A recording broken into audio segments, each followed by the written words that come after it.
Hello friends, welcome to my YouTube channel Odia Gyan. ଏହି ଭିଡ଼ିଓରେ କଥା ସାହିତ୍ୟ ଓ ଉପନ୍ୟାସ ସାହିତ୍ୟର ଆଦିସ୍ରଷ୍ଟା ଫକୀର ମୋହନ ସେନାପତିଙ୍କ ସମ୍ପର୍କରେ ଆଲୋଚନା କରିବା। ଫକୀର ମୋହନ ସେନାପତି 1843 ମସିହା ଜାନୁଆରୀ 13 ତାରିଖରେ ବାଲେଶ୍ୱର ଜିଲ୍ଲାର ମଲ୍ଲିକାଶପୁରଠାରେ ଜନ୍ମଗ୍ରହଣ କରିଥିଲେ। ତିଥି ଥିଲା 1250 ସାଲ ମକର ସଂକ୍ରାନ୍ତି। ତାଙ୍କ ପିତାଙ୍କ ନାମ ଥିଲା ଲକ୍ଷ୍ମଣ ଚରଣ ସେନାପତି ଓ ମାତାଙ୍କ ନାମ ଥିଲା ତୁଳସୀ ଦେବୀ।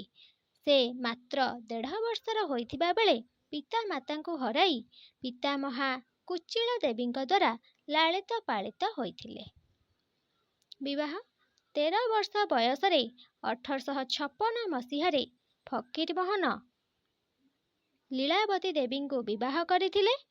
ଲୀଳାବତୀଙ୍କର ମୃତ୍ୟୁ ପରେ ପୁନଶ୍ଚ 1871 ମସିହାରେ ସେନାପତି କୃଷ୍ଣା କୁମାରୀ ଦେଈଙ୍କୁ ବିବାହ କରିଥିଲେ।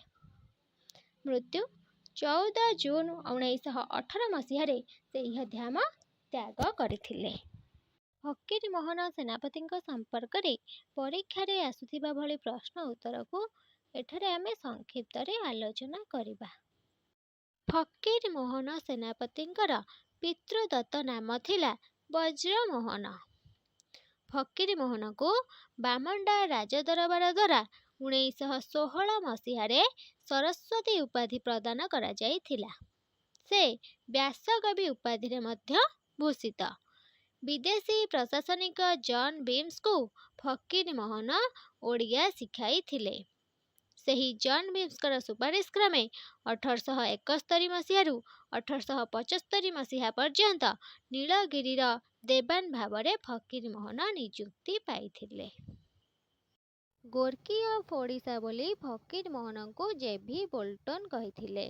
ଓଡ଼ିଆ ସାହିତ୍ୟରେ ଟମାସାଡ଼ି ଭାବେ ଫକୀର ମୋହନ ସେନାପତିଙ୍କୁ ଅଭିହିତ କରାଯାଏ। ଫକୀର ମୋହନଙ୍କ ପ୍ରକାଶିତ ସାହିତ୍ୟ ପତ୍ରିକାର ନାମ ଥିଲା ବୋଧଦାୟିନୀ। ଫକୀର ମୋହନଙ୍କର ଛଦ୍ମନାମ ହେଉଛି ଧୁଜଟି।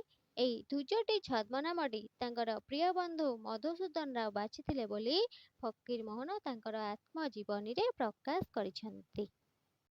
ଫକୀର ମୋହନ ସେନାପତିଙ୍କୁ ସଂକ୍ରାନ୍ତି ପୁରୁଷ ବୋଲି କୁହାଯାଏ, କାରଣ ସେ ମକର ସଂକ୍ରାନ୍ତିରେ ଜନ୍ମ ଏବଂ ରଜ ସଂକ୍ରାନ୍ତିରେ ତିରୋଧାନ କରିଥିଲେ। ଫକୀର ମୋହନଙ୍କ ପ୍ରଥମ ରଚନାର ନାମ ରାଜପୁତ୍ର ଇତିହାସ। ଫକୀର ମୋହନ ସେନାପତି ଓଡ଼ିଆ ସାହିତ୍ୟର ପ୍ରଥମ କ୍ଷୁଦ୍ରଗଳ୍ପ ରେବତୀ ରଚନା କରିଛନ୍ତି। ତାଙ୍କ ଦ୍ୱାରା ସର୍ବମୋଟ 20ଟି ଗଳ୍ପ ରଚିତ, ଯାହା ତାଙ୍କର ଗଳ୍ପସ୍ୱଳ୍ପ ସଂକଳନର ପ୍ରଥମ ଓ ଦ୍ୱିତୀୟ ଭାଗରେ ସ୍ଥାନିତ ହୋଇଛି। ଫକୀର ମୋହନଙ୍କର ଆତ୍ମଜୀବନୀର ନାମ ହେଉଛି ଆତ୍ମଜୀବନ ଚରିତ ଓ ତାଙ୍କର ରମ୍ୟ ରଚନାର ନାମ ହେଉଛି ନନାଙ୍କ ପାଞ୍ଜି। ତାଙ୍କ ଦ୍ୱାରା ରଚିତ ଭ୍ରମଣ କାହାଣୀର ନାମ ହେଉଛି ଉତ୍କଳ ଭ୍ରମଣ। ଏହା ସହିତ ଫକୀର ମୋହନ ସର୍ବମୋଟ 4 ଉପନ୍ୟାସ ରଚନା କରିଛନ୍ତି। ସେଗୁଡ଼ିକ ଯଥାକ୍ରମେ 6 ମାଣ 8 ଗୁଣ୍ଠ, ଲଛମା, ମାମୁଁ ଏବଂ ପ୍ରାୟଶ୍ଚିତ। 6 ମାଣ 8 ଗୁଣ୍ଠ ହେଉଛି ଓଡ଼ିଆ ସାହିତ୍ୟର ପ୍ରଥମ ସାମାଜିକ ଉପନ୍ୟାସ। ଲଛମା ତାଙ୍କର ଏକମାତ୍ର ଐତିହାସିକ ଉପନ୍ୟାସ। ମାମୁଁ ଓ ପ୍ରାୟଶ୍ଚିତ ଏ ଦୁଇଟି ମଧ୍ୟ ସାମାଜିକ ଉପନ୍ୟାସ। ତାଙ୍କର ଏହି 4ଟି ଉପନ୍ୟାସ 1897 ମସିହାରୁ 1915 ମସିହା ପର୍ଯ୍ୟନ୍ତ ରଚିତ। ତାଙ୍କର ଏହି 4ଟି ଉପନ୍ୟାସରେ 200 ବର୍ଷର ଇତିହାସ କଥା କୁହାଯାଇଛି। ଏହା ବ୍ୟତୀତ ମୃତ୍ୟୁର 1 ବର୍ଷ ପୂର୍ବରୁ ଅର୍ଥାତ୍ 1917 ମସିହାରେ ଫକୀର ମୋହନ ସେନାପତି ବିଷମଞ୍ଜି ନାମକ ଏକ ଉପନ୍ୟାସ ଲେଖା ଆରମ୍ଭ କରିଥିଲେ। ଏହି ବିଷମଞ୍ଜି ଉପନ୍ୟାସ ତାଙ୍କର ଅସମ୍ପୂର୍ଣ୍ଣ ଉପନ୍ୟାସ।